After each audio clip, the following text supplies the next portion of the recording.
नमस्कार दोस्तों, मैं अर्जुन आपका स्वागत करता हूँ A to Z सब्जेक्ट वाला के यूट्यूब चैनल में। दोस्तों आज मैं आपके लिए लेकर आया हूँ संविधान के टॉप 100 प्रश्न, जो वेरी मोस्ट इम्पोर्टेंट क्वेश्चन है सभी परीक्षाओं के लिए। सभी परीक्षाओं में बार बार रिपीट किए क्वेश्चन है, तो दोस्तों वीडियो को अंत तक जरूर देखना ताकि सभी क्वेश्चन आपको आसानी से याद हो जाएँ। साथ ही दोस्तों, अगर आप हमारे चैनल पर पहली बार आए हैं तो हमारे चैनल को भी सब्सक्राइब कर लीजिएगा, साथ ही बेल आइकन को प्रेस कर लीजिएगा ताकि हमारे आने वाले वीडियो का नोटिफिकेशन आप तक पहुंचता रहे। चलिए दोस्तों, वीडियो को स्टार्ट करते हैं।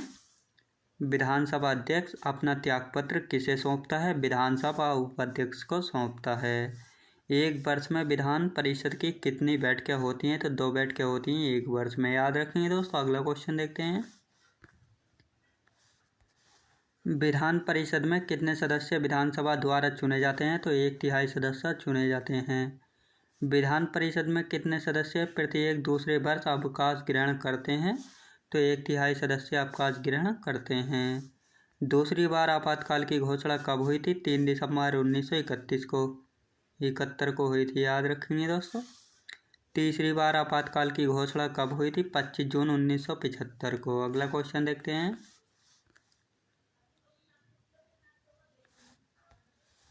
आपातकाल के समय इसकी स्वीकृति कितने समय के अंदर संसद में रखना अनिवार्य है? 1 माह के अंदर। 75वें संशोधन में कौन सी अनुसूची जोड़ी गई? 11वीं अनुसूची जोड़ी गई थी। पंचायत के चुनाव हेतु निर्णय कौन लेता है? दोस्तों राज्य सरकार निर्णय लेती है। सर्वप्रथम पंचायती राज व्यवस्था कहाँ लागू की गई थी? नागौर राजस्थान में, याद रखेंगे दोस्तों। अगला क्वेश्चन देखते हैं।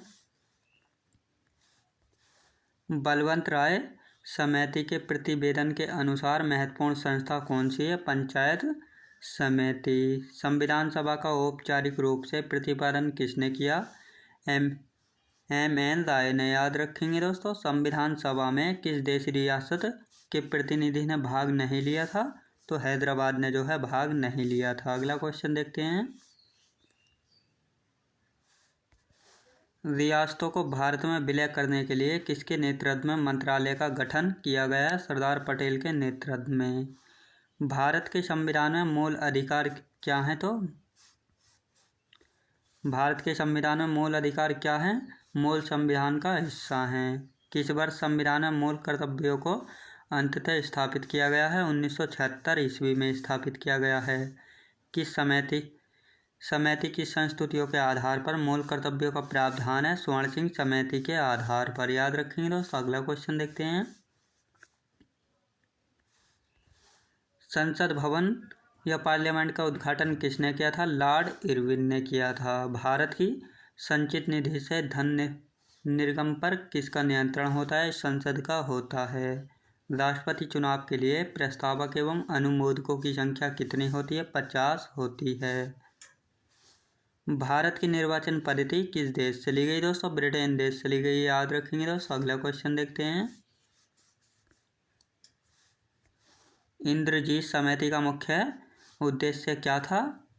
चुनाव खर्च हेतु सार्वजनिक कोष की व्यवस्था। यदि राष्ट्रपति और उपराष्ट्रपति अनुपस्थित हों तो भारत के राष्ट्रपति पद को कौन संभालता है? संयुक्त न्यायालय का मुख्य न्यायाधीश संभालता है। भारत के किस न्यायालय में न्यायाधीशों की संख्या सबसे अधिक है? तो इलाहाबाद उच्च न्यायालय में जो है न्यायाधीशों की संख्या सबसे अधिक है। अगला क्वेश्चन देखते हैं। किसी न्यायाधीश को एक न्यायालय से दूसरे न्यायालय में भेजने का अधिकार किसको है? राष्ट्रपति को होता है। राज्य सरकार को भंग कर सकता है? दोस्तों राज्यपाल कर सकता है। राज्य की मंत्रिपरिषद की बैठक की अध्यक्षता कौन करता है? मुख्यमंत्री करता है, याद रखेंगे। राष्ट्रीय विकास परिषद की बैठक में राज्य का प्रतिनिधित्व कौन करता है? मुख्यमंत्री करता है। अगला क्वेश्चन देखते हैं।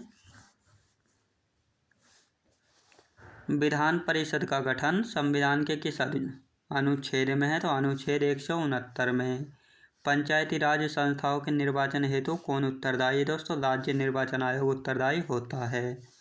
द्वैध शासन प्रणाली के जन्मदाता कौन थे? लियोनिल कार्टिस थे, याद रखेंगे दोस्तों। कौन सा अनुच्छेद मानव दुर्व्यवहार एवं बलात्श्रम का प्रतिषेध करता है? तो अनुच्छेद 23 करता है, याद रखेंगे दोस्तों। अगला क्वेश्चन देखते हैं।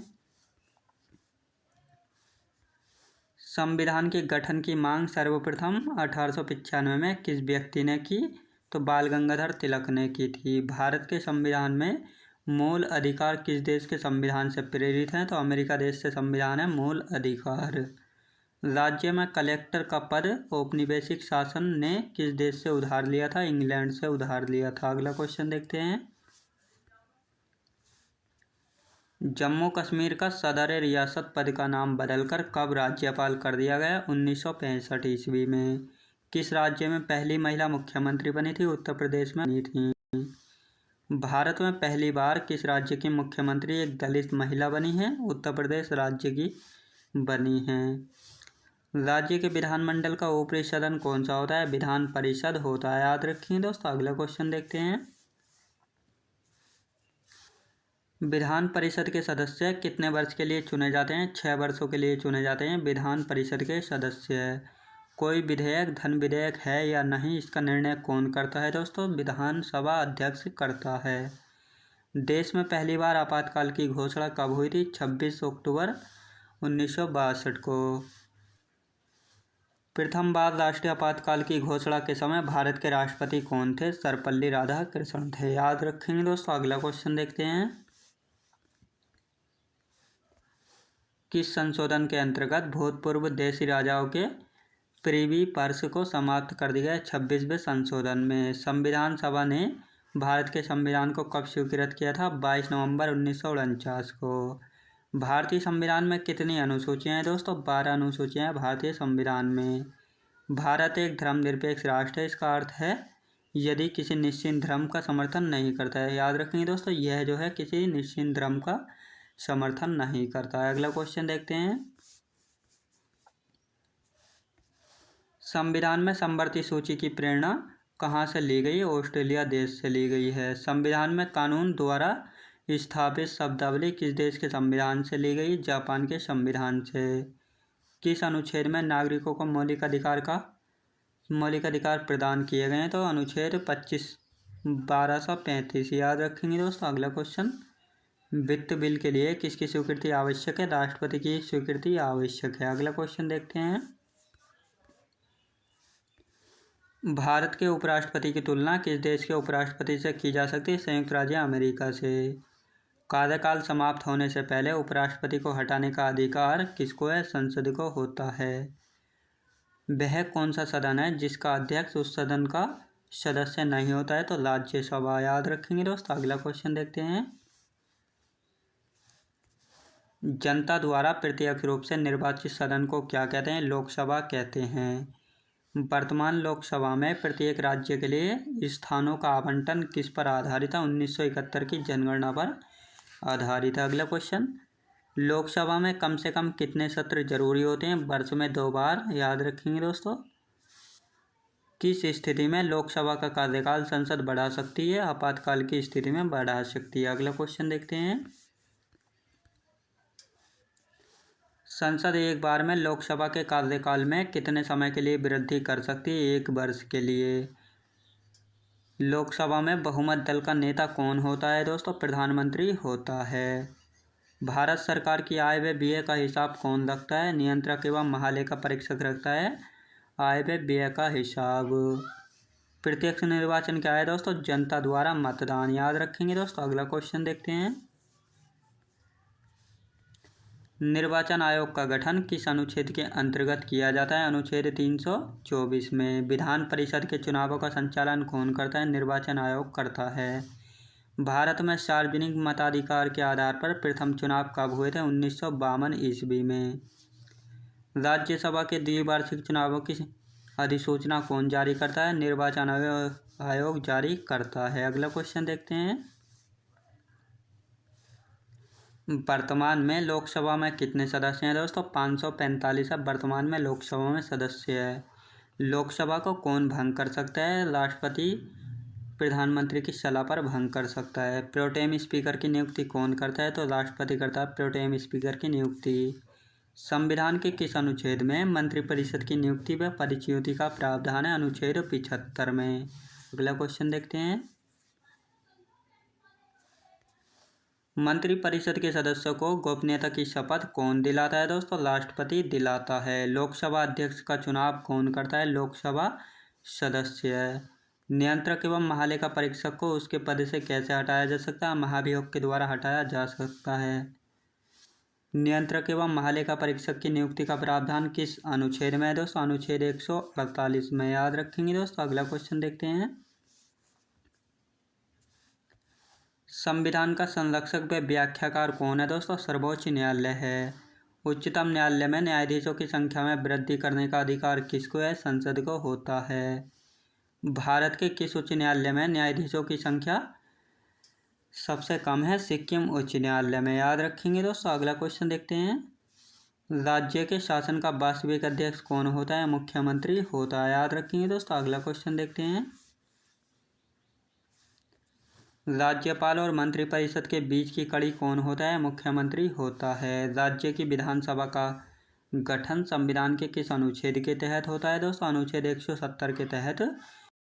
विधानसभा सदस्य के लिए न्यूनतम आयु कितनी होती है दोस्तों? 25 वर्ष की आयु होती है विधानसभा सदस्य के लिए।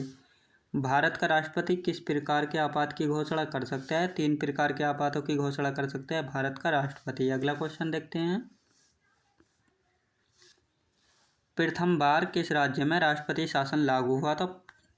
पंजाब राज्य में प्रथम बार राष्ट्रपति शासन लागू हुआ था। तीसरी बार आपातकाल की घोषणा के समय भारत के राष्ट्रपति कौन थे? फखरुद्दीन अली अहमद थे। किस संशोधन में राष्ट्रपति शासन की 6 माह की अवधि को बढ़ाकर 12 माह कर दिया गया है? 42वें संशोधन में। याद रखेंगे दोस्तों। संविधान के किस संशोधन द्वारा पंचायती राज संस्थाओं को संवैधानिक दर्जा दिया गया? 75वें संशोधन में। अगला क्वेश्चन देखते हैं। पंचायती राज विषय किस सूची में है दोस्तों? राज्य सूची में है। किस संशोधन में महिलाओं के लिए ग्राम पंचायत में 1/3 सीटें आरक्षित की गई हैं? 73वें संशोधन में। पंचायत चुनाव के लिए उम्मीदवार की आयु कितनी होनी चाहिए दोस्तों? 21 वर्ष की आयु होनी चाहिए। संविधान की प्रस्तावना के अनुसार भारत किस प्रकार का राष्ट्र है दोस्तों? धर्मनिरपेक्ष राष्ट्र। याद रखेंगे दोस्तों। अगला क्वेश्चन देखते हैं। संविधान सभा का पहला अधिवेशन कहाँ हुआ था? दिल्ली में हुआ था।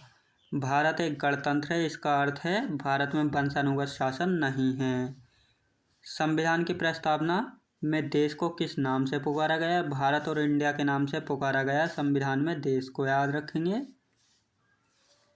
भारतीय संविधान की संशोधन प्रक्रिया किस देश के संविधान से प्रभावित है? दक्षिण अफ्रीका के संविधान से प्रभावित है। अगला क्वेश्चन देखते हैं। संविधान के किस भाग में ग्राम पंचायतों की स्थापना की गई है? तो 9वें भाग में जो है ग्राम पंचायतों की स्थापना की गई है। राज्यसभा का पदेन अध्यक्ष कौन होता है? उपराष्ट्रपति होता है राज्यसभा का पदेन अध्यक्ष। राज्यसभा की बैठकों का सभापति कौन होता है? उपराष्ट्रपति होता है। उपराष्ट्रपति पद हेतु कम से कम कितनी आयु आवश्यक है? तो 35 वर्ष की आयु आवश्यक है उपराष्ट्रपति के लिए। अगला क्वेश्चन देखते हैं। उपराष्ट्रपति को किसके समान वेतन मिलता है दोस्तों? लोकसभा अध्यक्ष के समान वेतन मिलता है उपराष्ट्रपति को। संविधान के किस अनुच्छेद में उपराष्ट्रपति का वर्णन है? अनुच्छेद 63 में जो है उपराष्ट्रपति का वर्णन है। दोस्तों मैं उम्मीद करता हूँ आपको वीडियो क्वालिटी कंटेंट वगैरह सभी कुछ आपको पसंद आया होगा। पसंद आया तो लाइक शेयर और सब्सक्राइब करना बिल्कुल भी ना भूलें। साथ ही दोस्तों अगर आप हमारे चैनल पर पहली बार आए हैं तो हमारे चैनल को भी सब्सक्राइब कर लीजिएगा। साथ ही बेल आइकन को प्रेस कर लीजिएगा ताकि हमारे आने वाले वीडियो का नोटिफिकेशन आप तक पहुँचता रहे। चलिए दोस्तों मिलते हैं नेक्स्ट वीडियोज़ में।